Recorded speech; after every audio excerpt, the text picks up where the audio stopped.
یونان میں ارسطو کے دور میں ذہنی امراض کے علاج کے لیے مریضوں سے المیہ ڈرامے کروائے جاتے تھے.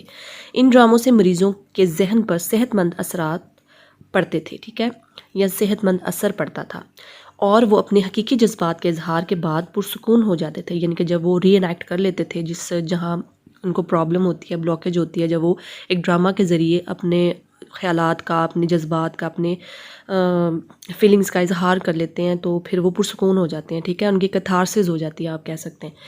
تو کیتھارسس کا ورڈ بھی اس میں یوز ہوا ہے.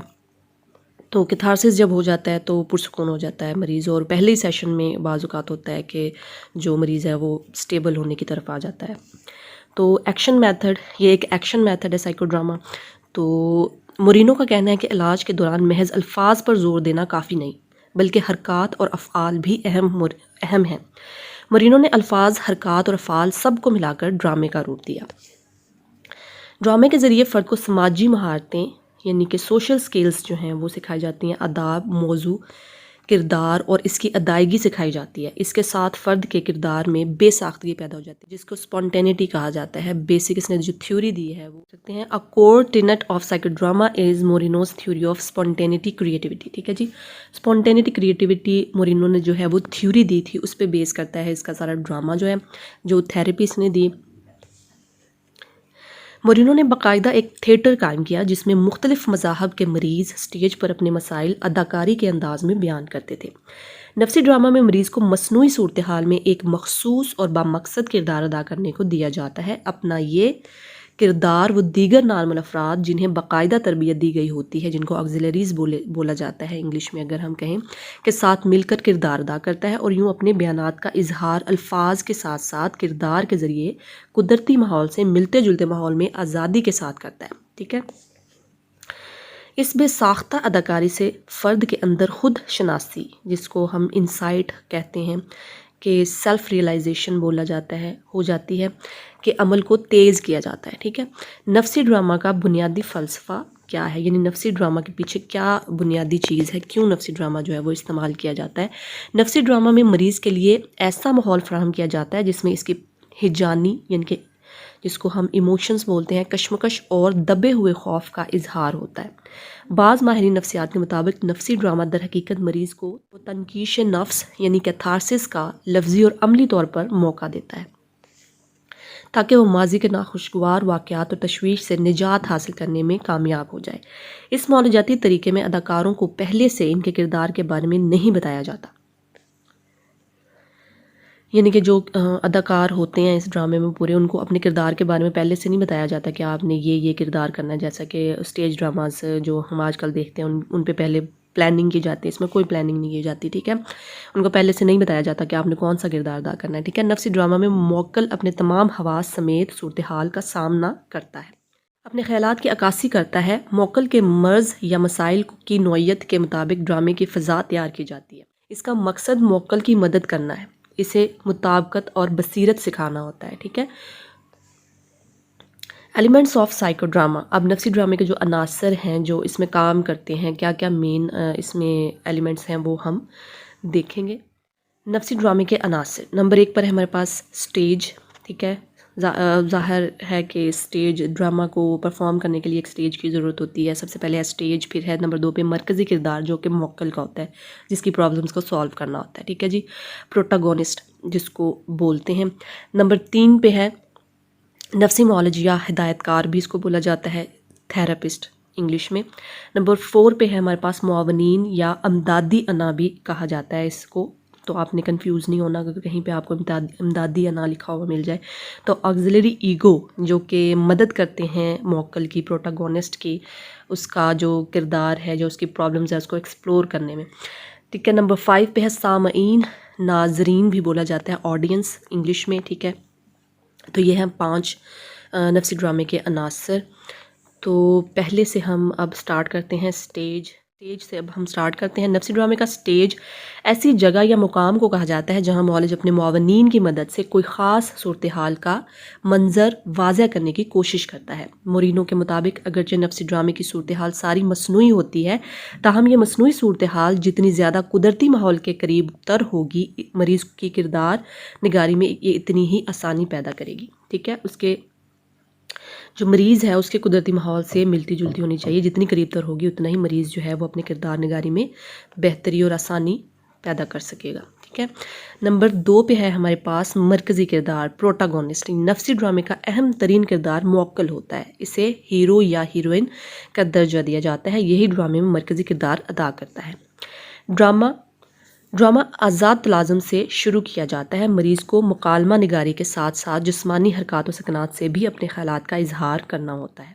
نفسی ڈرامے مریض کے لیے پہلے سے طے شدہ مکالمے یا کردار نگاری کا کوئی نمونہ موجود نہیں ہوتا، مریض اور ڈرامے کے دیگر اداکاروں کو صورتحال سمجھا دی جاتی ہے جس میں انہیں اپنا اپنا کردار آزادانہ طریقے سے ادا کرنا ہوتا ہے۔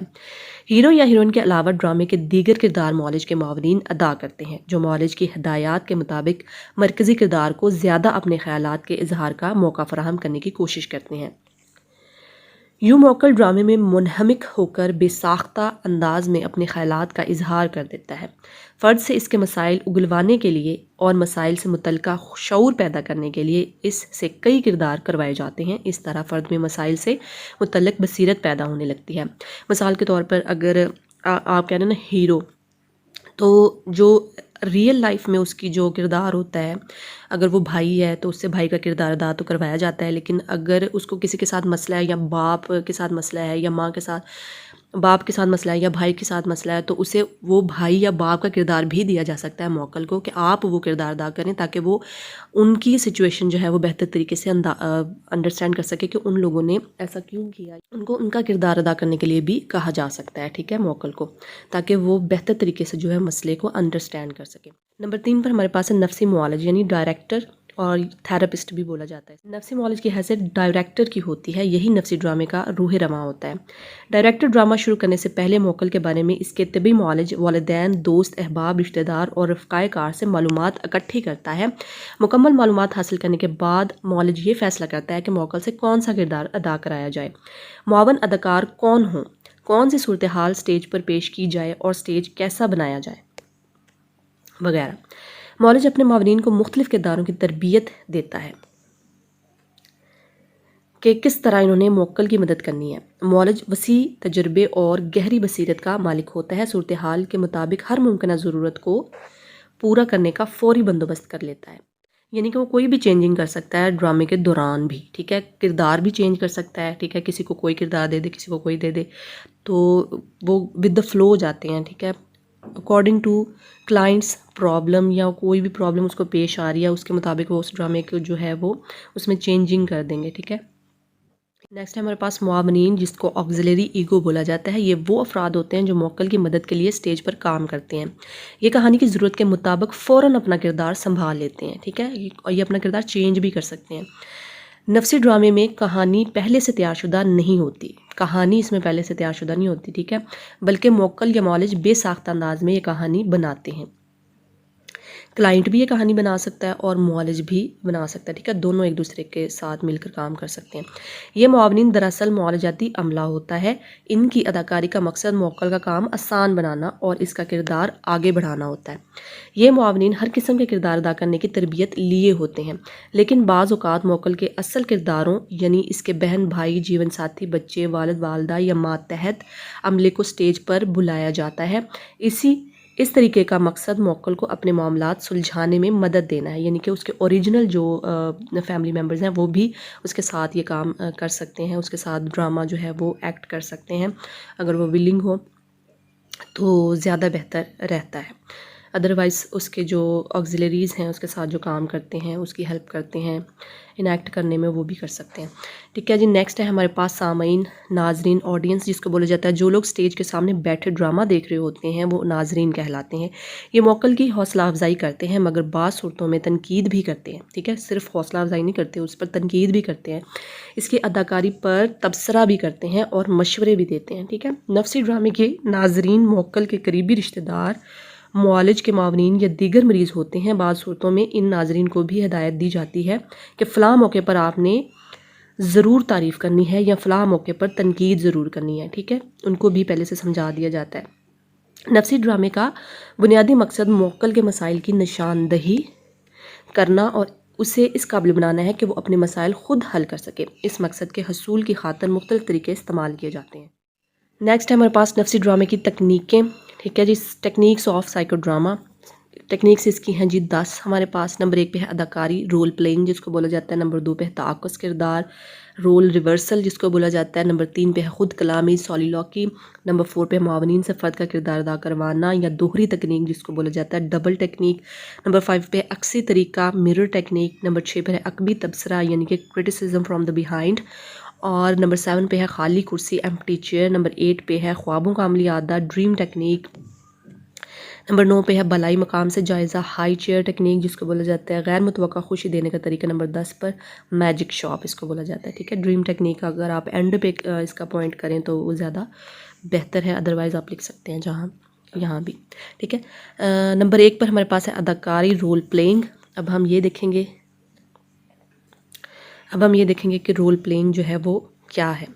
اس تکنیک میں براہ راست کی صورتحال میں مریض کو اپنا حقیقی کردار ادا کرنے کو کہا جاتا ہے. یعنی فرد حقیقت میں اپنے دفتری امور کیسے نپٹاتا ہے، اگر وہ بال بچے دار ہے تو اپنے بچوں کے ساتھ کیا رویہ رکھتا ہے، اگر مریض غیر شادی شدہ ہے تو اہل خانہ کے ساتھ اپنے تعلقات کے اظہار کا کردار ادا کرنے کو کہا جاتا ہے. ٹھیک ہے جی.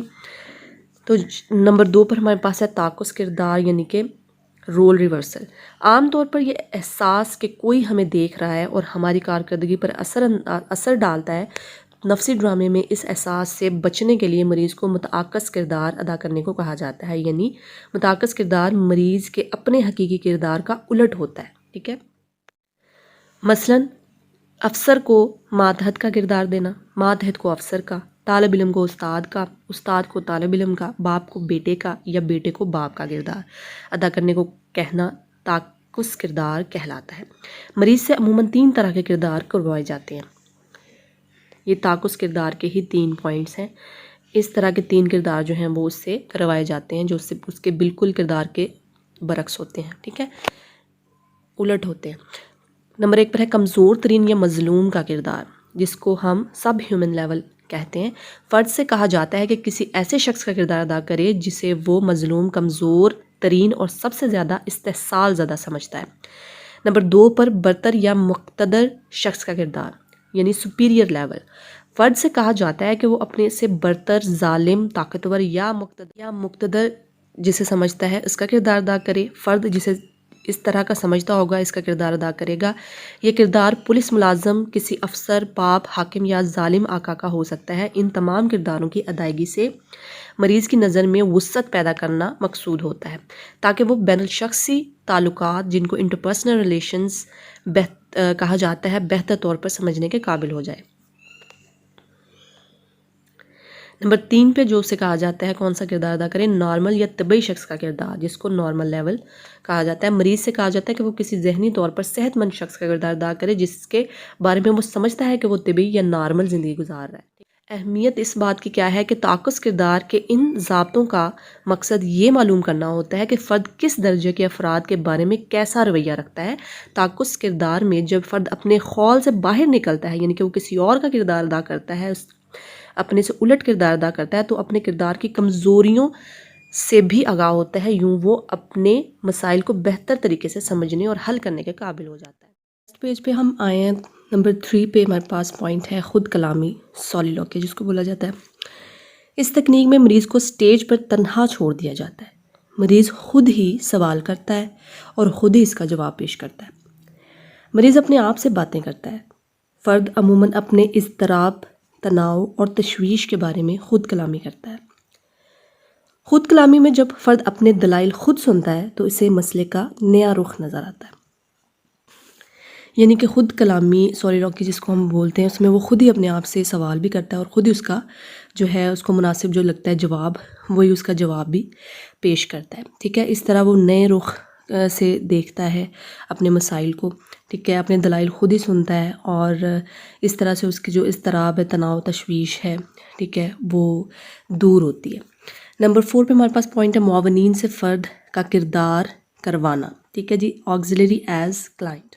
موکل کو اگر اپنا کردار پیش کرنے میں دقت ہو رہی ہو اور وہ ڈرامے کو آگے نہ بڑھا پائے یا مزاحمتوں کا شکار ہو جائے تو معاونین جو کہ اس کے والدین، بہن بھائی یا کسی دوسرے فرد کا کردار ادا کر رہے ہوتے ہیں، ان میں سے کسی ایک کو وہ کردار ادا کرنے کو کہا جاتا ہے. مریض جب کسی دوسرے فرد کو اس کا کردار ادا کرتا ہوا دیکھتا ہے تو اسے اپنے کردار کی پہچان ہو جاتی ہے اور وہ اپنے کردار کی کوتاہیوں کو بغور دیکھ سکتا ہے۔ یعنی کہ اس میں کسی اور کو اس کا کردار ادا کرنے کے لیے دیا جاتا ہے اور وہ پھر اس کو دیکھتا ہے، سنتا ہے بیٹھ کے، اور پھر وہ اپنے کردار کا بغور جائزہ لیتا ہے۔ اس کو اپنی کوتاہیوں کا پتہ چلتا ہے کہ وہ کہاں غلط تھا اور کہاں اس کو کیا کرنا چاہیے تھا، یا وہ کیا چینج اپنی فردر زندگی میں لا سکتا ہے۔ نیکسٹ ہمارے پاس پوائنٹ ہے عکسی طریقہ نمبر 5 پہ، مرر ٹیکنیک جس کو بولا جاتا ہے۔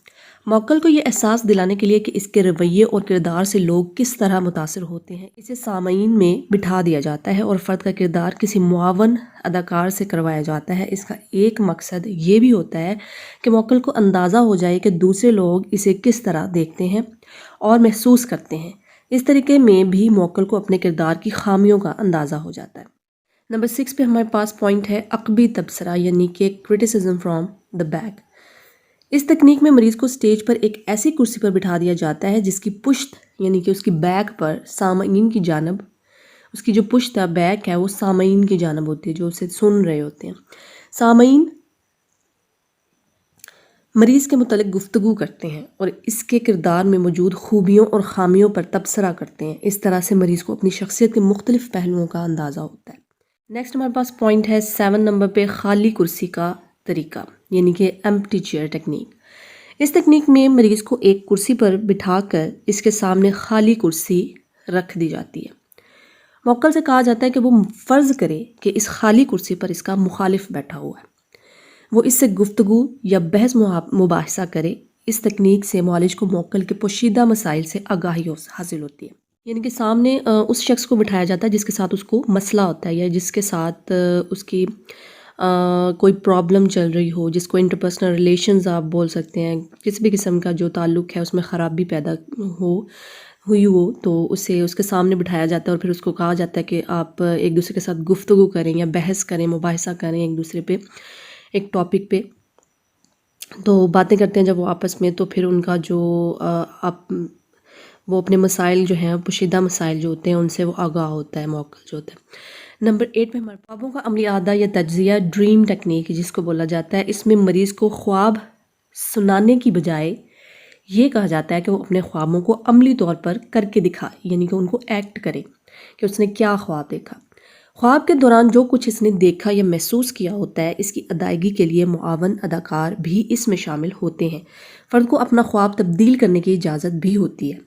خواب کا ڈرامہ بنانے سے فرد اپنی خواہشات کو عملی شکل میں دیکھ سکتا ہے اور یہ بھی اندازہ لگا سکتا ہے کہ کون سی خواہشات قابل عمل ہیں اور کون سی نہیں۔ نمبر 9 پر ہمارے پاس پوائنٹ ہے بالائی مقام سے جائزہ، یعنی کہ ہائی چیئر ٹیکنیک۔ اس طرح کی تکنیک میں سٹیج پر مریض کو ایسی کرسی پر بٹھایا جاتا ہے یا اسے اس طرح کی جگہ پر کھڑا کیا جاتا ہے جو دوسرے کرداروں سے اونچی ہوتی ہے۔ اس طرح مریض میں طاقت، اقتدار کا احساس پیدا ہوتا ہے۔ وہ ایسے شخص کا کردار ادا کرنے کے قابل ہو جاتا ہے جو دوسروں کی نسبت مقتدر یا طاقتور ہوتا ہے اور اپنی صلاحیتوں اور طاقت کے بلبوتے پر دنیا سے بدلہ لینے کی صلاحیت رکھتا ہے۔ اس تکنیک سے مریض میں اپنی صلاحیتوں کے استعمال کا رویہ بیدار ہوتا ہے اور مریض کے احساس کمتری کے خیالات ختم ہوتے ہیں، یعنی کہ اس میں وہ اپنے آپ کو طاقتور محسوس کرنا شروع کر دیتا ہے، کیونکہ اس کی وہ ہائی چیئر ٹیکنیک اس کو بولا ہے کہ وہ سب سے اوپر ہے، بالاتر ہے اور طاقتور ہے، وہ کچھ بھی کرنے کی صلاحیت جو ہے وہ رکھتا ہے۔ تو اس میں اس کی جو احساس کمتری کے جو خیالات ہوتے ہیں اس کو ختم کرنے کی کوشش کی جاتی ہے اس ٹیکنیک کے ذریعے۔ نیکسٹ ہمارے پاس ٹیکنیک ہے نمبر 10 پہ، لاسٹ تھراپیوٹک ٹیکنیک ہے یہ غیر متوقع خوشی، جس کو میجک شاپ بولا جاتا ہے۔ اس تکنیک میں مریض کی ہر ممکنہ خواہش کی تکمیل کی جاتی ہے۔ اسے سٹیج پر تمام ممکنہ سہولیات فراہم کی جاتی ہیں، اس کی مرضی کے مطابق دیگر کردار ترتیب دیے جاتے ہیں اور تمام پسندیدہ اشیاء فراہم کی جاتی ہیں۔ اس کی تمام ممکنہ خواہشات کی تکمیل کے بدلے اس سے یہ توقع کی جاتی ہے کہ وہ دوسرے لوگوں کے ساتھ بھی مخلص اور ہمدردانہ رویہ اپنائے اور ان کی خواہشات کا بھی خیال رکھے۔ اس تکنیک سے مریض کا دنیا کے متعلق رویہ مثبت اور ہمدردانہ ہو جاتا ہے۔ درج بالا تمام ضابطے یا طریقہ کار استعمال کرنے کا مقصد اداکاری کے ذریعے موکل کے مسائل، خواہشات، رکاوٹوں اور مزاحمتوں کا جاننا ہوتا ہے۔ اس کے بعد ڈرامے کی شکل میں ہی ان کا حل پیش کیا جاتا ہے۔ تو یہ تھی ہماری آج کی video. I hope you like the video. Please like ضرور کیا کریں اور کمنٹ باکس میں کمنٹ کر کے ضرور بتائیے کہ ویڈیو آپ کو کیسی لگی۔ دعا میں یاد رکھیے گا۔ اللہ حافظ۔